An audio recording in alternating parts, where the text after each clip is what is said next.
नमस्कार, स्वागत आहे आपल्या यूट्यूब चॅनलवरती तुमचं. आज आपण निफ्टीची ॲनालिसिस करूया. विकली चार्ट बघूया, डेली चार्ट, आवरली चार्ट, 15 मिनिट चार्ट आणि मंथली चार्ट. पहिल्यांदा आपण मंथली चार्ट लावूया. मंथली चार्टवर बघूया नेमकं चार्ट पॅटर्न कसं झालं आहे कसं नाही. आता मंथली चार्ट लावलेला आहे. हे बघा, मंथली चार्टमध्ये एकदम मस्त हे झालं आहे, रिकवर झालं आहे कंप्लीट. 996 म्हणजे अजून 8-10 दिवस आहे बाकी अजून मंथली कंप्लीट होण्यासाठी. पण आता हे अजून तर बाकी आहे. याचं 4% तर वरी आलं आहे. ह्याच्यामध्ये तरी एक थोडंसं ह्याला जर क्रॉस केलं आपलं ह्याला 25,660ला तर एक मोठं टार्गेट भेटायची शक्यता आहे. आता विकली चार्ट पण चेक करूया. विकली चार्टमध्ये काय म्हणते तर विकली चार्टमध्ये पण रिव्हर्सल झालं आहे. विकली चार्टमध्ये पण हे बघा, हे थोडंसं इथं थोडंसं सपोर्ट रेजिस्टन्स दिसतो आहे. इथं एक आहे आणि इथं एक आहे. हे दोन जर रेजिस्टन्स निघले तर अजून काही खूप लांब आहे, पण मला वाटतं इथपर्यंत या रेजिस्टन्सपर्यंत जाईल अजून ह्या पुढल्या वीकमध्ये. तर 3 कॅन्डल जर बनल्यात, एक कॅन्डल इनसाईड बनली आणि जर त्याच्या पुढल्या वीकमध्ये जर निघलं इनसाईड बनून तर मग हा रेजिस्टन्स क्रॉस करायची शक्यता जास्त आहे. That's is analysis. अँड बघूया आता डेली चार्टमध्ये पण खाल्ल्या साईडला तरी इथं एक आहे सपोर्ट. ह्या सपोर्टमुळे हे बघा, हे सपोर्ट आहे आणि हे वरी डेली चार्टवरती सपोर्ट आहे आणि वरी एक रेजिस्टन्स. आता डेली चार्टवर चेक करूया. डेली चार्टमध्ये काय दाखवतं. डेली चार्टमध्ये इनसाईड कॅन्डल झाली आहे.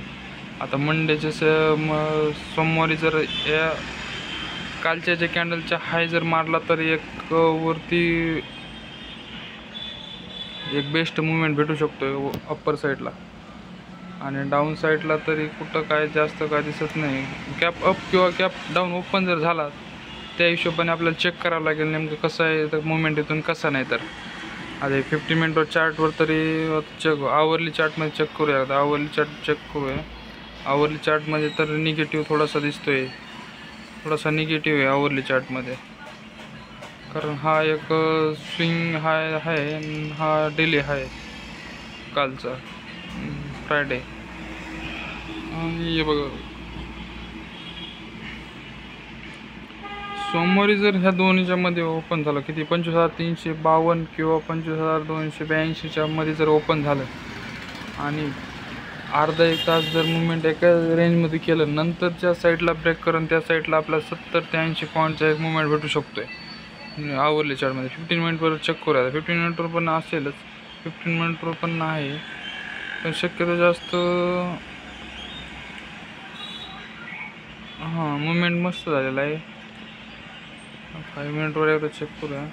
5 मिनिटवर पण आहे, बट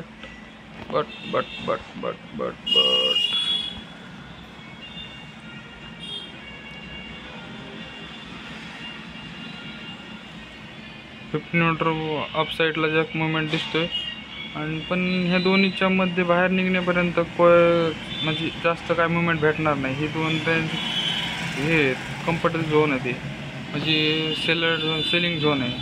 साईडवेज मार्केट जायची शक्यता जास्त असते, याच्यामध्ये जास्त असते म्हणजे हायच.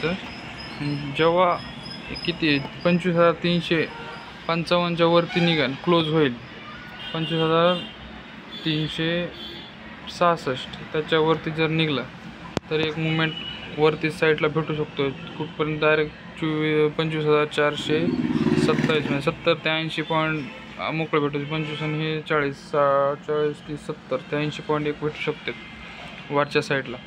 आणि डाऊन साईडला तर डाऊन साईडला फक्त डायरेक्ट हेच 25,255 25,266 म्हणजे 100 दिवसाची रेंज आहे.